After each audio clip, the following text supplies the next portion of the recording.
നമസ്കാരം. ഇന്നലെ പാലക്കാട് വെച്ചിട്ടുണ്ടായ അപകടം.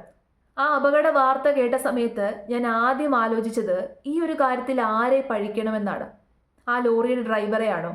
അതല്ലെന്നുണ്ടെങ്കിൽ വർഷങ്ങളായിട്ട് ആ റോഡിന് പ്രശ്നമാണ്, വളവ് നികത്തണമെന്ന് നാട്ടുകാർ ഒരുപാട് തവണ പറഞ്ഞിട്ടും അത് കേട്ട ഭാവം പോലും നടിക്കാതെ കണ്ണുവടച്ചിരുന്ന നേതാക്കളെയോ അധികാരി വർഗങ്ങളെയോ? അതുമല്ലെന്നുണ്ടെങ്കിൽ സ്കൂളിൻ്റെ പരിസരത്തുകൂടി ഇത്രയും ഹെവി ലോഡ് വെച്ച് ഹൈ സ്പീഡിൽ വാഹനങ്ങൾ പോയിട്ടും അത് കണ്ടില്ല എന്ന ഭാവം നടിച്ചിരുന്ന മോട്ടോർ വാഹന വകുപ്പിനെയോ അല്ലെങ്കിൽ പോലീസുകാരെയോ ആരെ നമ്മൾ പഠിക്കും? 4 കുടുംബത്തിൻ്റെ പ്രതീക്ഷ, 4 പ്രതീക്ഷകളാണ് നഷ്ടപ്പെട്ടത്. ആ അച്ഛൻ്റെ അമ്മയുടെ അവസ്ഥ ഒന്ന് ആലോചിച്ച് നോക്കിക്കേ. മക്കളെ നഷ്ടപ്പെടുന്ന അച്ഛനമ്മമാർക്കേ ആ അവസ്ഥ കൃത്യമായിട്ട് മനസ്സിലാവുള്ളൂ. നമുക്ക് സഹതപിക്കാൻ മാത്രമേ പറ്റത്തുള്ളൂ. ഈ കുട്ടികളുടെ വാർത്തയും 2-3 ദിവസത്തെ ആയുസേ ഉള്ളൂ എന്ന് നമുക്കറിയാം. 2-3 ദിവസം ചർച്ച ചെയ്യും. അത് കഴിയുമ്പോൾ പുതിയൊരു വാർത്ത വരുമ്പോൾ നമ്മൾ അങ്ങോട്ടേക്ക് പോകുമെന്ന് എനിക്കറിയാം. പക്ഷേ പറയാതെ ഇരിക്കാൻ വേണ്ടി പറ്റുന്നില്ല. നമ്മുടെ നാട്ടിലെ നേതാക്കന്മാരുടെ കയ്യിലിരിപ്പ് മൂലം ഈ നാട്ടിലെ എത്ര അപകടങ്ങളാണ് ഓരോ ദിവസവും ഉണ്ടാകുന്നത്. ഇതൊക്കെ തന്നെ സഹിക്കാൻ വിധിക്കപ്പെട്ടവരായിട്ട് നമ്മൾ മാറിയേക്കുവാണ്. പക്ഷേ പിന്നെയും അടുത്ത ഇലക്ഷൻ വരുന്ന സമയത്ത് ഇതൊക്കെ നമ്മൾ മറക്കും, അവരെ സഹായിക്കും. ഈ നാട്ടിലെ നേതാക്കന്മാരുടെ ആരുടെയെങ്കിലും മക്കൾക്കോ കൊച്ചുമക്കൾക്കോ ഇങ്ങനെ ഒരു അവസ്ഥ വന്നതായിട്ട് നമ്മൾ വാർത്തയിൽ കേട്ടിട്ടുണ്ടോ? വരില്ല.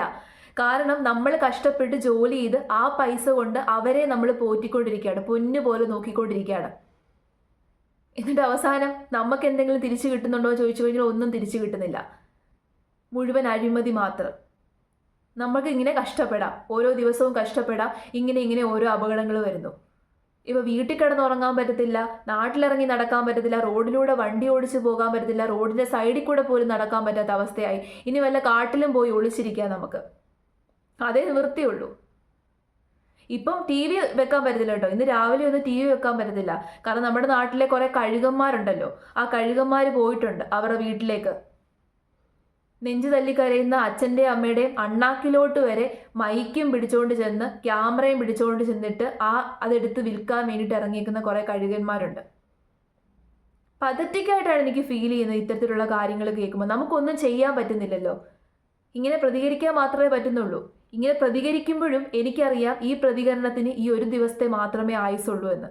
നാളെ വേറൊരു വാർത്ത വരുമ്പോൾ ഞാനും ആ വാർത്ത എടുത്ത് പ്രതികരിക്കും. വല്ലതും നടക്കുന്നുണ്ടോ, വല്ല മാറ്റവും സംഭവിക്കുന്നുണ്ടോ? ഒരു മാറ്റവും സംഭവിക്കുന്നില്ല. എല്ലാവരും പറയും അടുത്ത ഇലക്ഷൻ വരുമ്പോൾ നമ്മൾ കാണിച്ചു കൊടുക്കും. എന്താണ് നമ്മൾ കാണിച്ചു കൊടുക്കുന്നത്?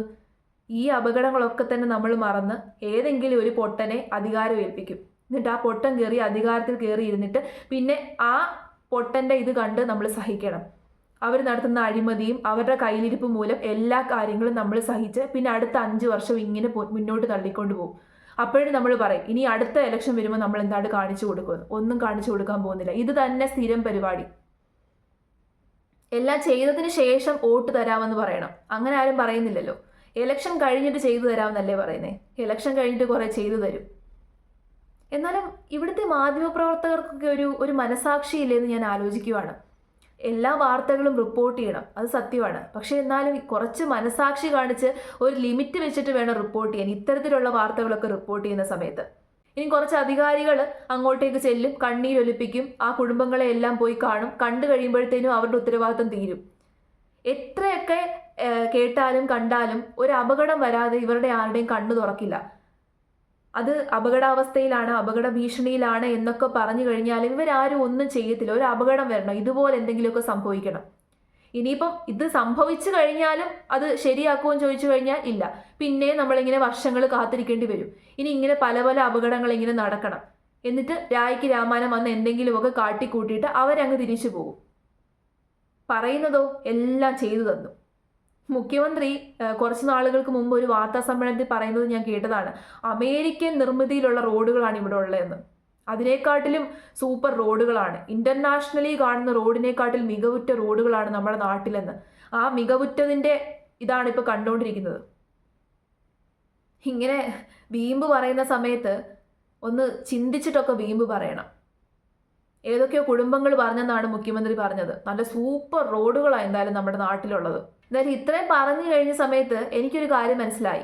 നമ്മൾ ശരിക്കും പഴിക്കേണ്ടത് ആരെയാണെന്ന് അറിയാമോ? നമ്മളെ തന്നെയാണ്. ഇതിനെല്ലാം ഉത്തരവാദികൾ നമ്മൾ തന്നെയാണ്. ഇതുപോലെ കഴിവുകെട്ട ആൾക്കാരുടെയിലൊക്കെ ഭരണം ഏൽപ്പിക്കുന്ന നമ്മൾ തന്നെയാണ് ഈ നടക്കുന്ന സംഭവങ്ങൾക്കൊക്കെ തന്നെ ഉത്തരവാദി.